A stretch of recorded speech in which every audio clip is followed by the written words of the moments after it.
Every leader has a moment, that quiet pause between I think I can, I'm not so sure. Welcome to Truth and Talk with me, Cara Nance.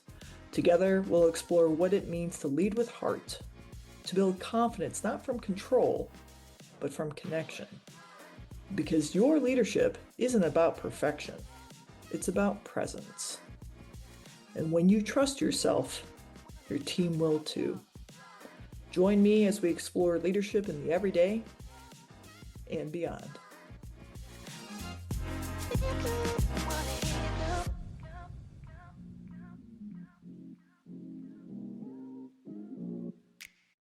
There's a particular kind of weight that leadership experiences can leave behind. Not the kind that shows up in headlines or performance reviews, but the quiet kind. The kind you carry in your chest. The kind that tightens your shoulders before a meeting or makes your stomach drop when you hear certain tones of voice. Sometimes that weight comes from being led in ways that hurt. And sometimes it comes from the realization that we may have caused harm while doing our best to survive, perform, or hold everything together.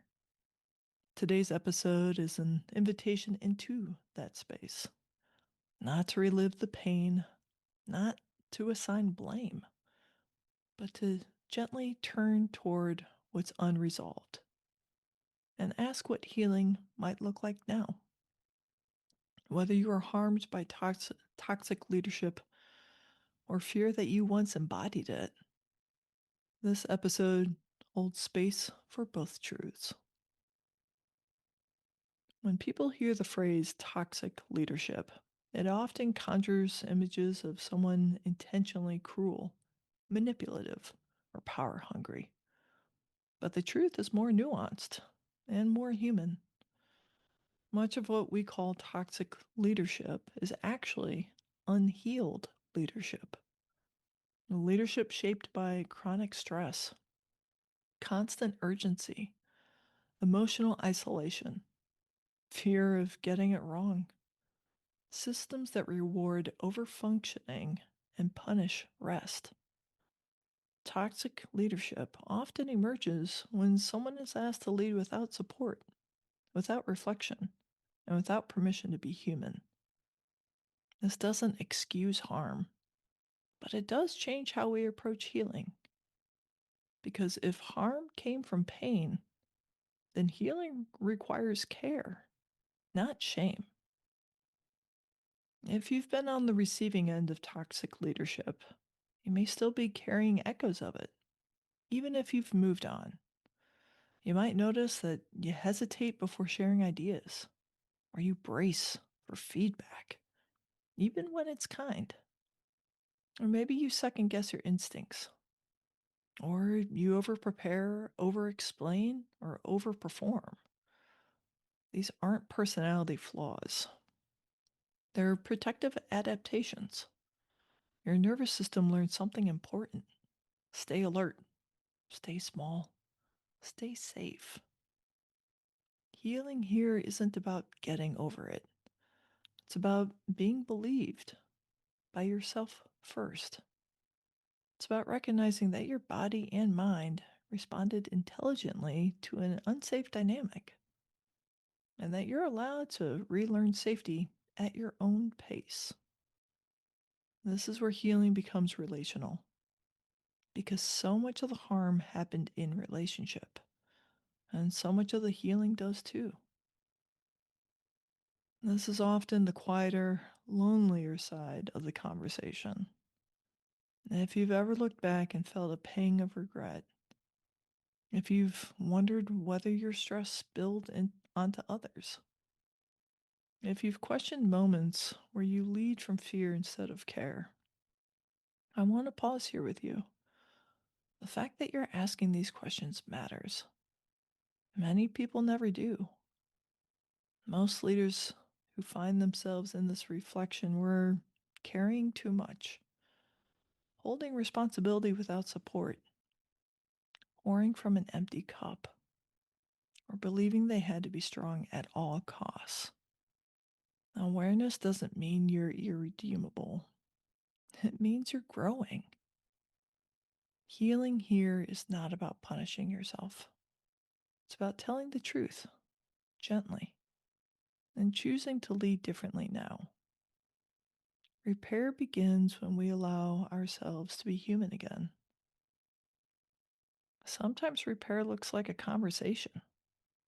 Sometimes it looks like changed behavior. And sometimes it looks like internal reconciliation, especially when external repair isn't possible or safe. You may never get to revisit certain moments. Certain people may never know how much you've reflected or changed. And still, healing is real. Repair can look like interrupting old patterns of urgency, practicing curiosity instead of control, naming uncertainty instead of masking it, offering others the grace you once needed yourself. This isn't about erasing the past, it's about integrating it so it doesn't keep leading you from the shadows. Here's what I see again and again: people who have experienced toxic leadership or fear they've embodied it are often people who give deeply. They show up, they hold others, they care, they pour and pour and pour. And eventually, something gives. Healing doesn't happen in isolation. It happens when we slow down enough to feel, when we're witnessed without being fixed, when we're allowed to exhale. This is why intentional spaces for reflection and care matter so much. This is where I want to gently share that registration for the 6 and 6 Mastermind is now open. 6 and 6 is a healing space for anyone who's been impacted by toxic leadership, has found themselves leading from depletion, gives generously, both personally and professionally, and knows it's time to pour back into themselves. This isn't about leadership performance. It's about leadership repair.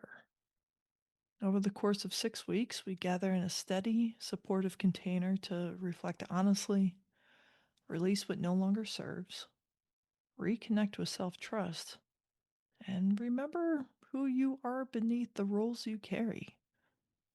It's for people who want to heal, not in isolation, but in community, with gentleness, with intention, with care.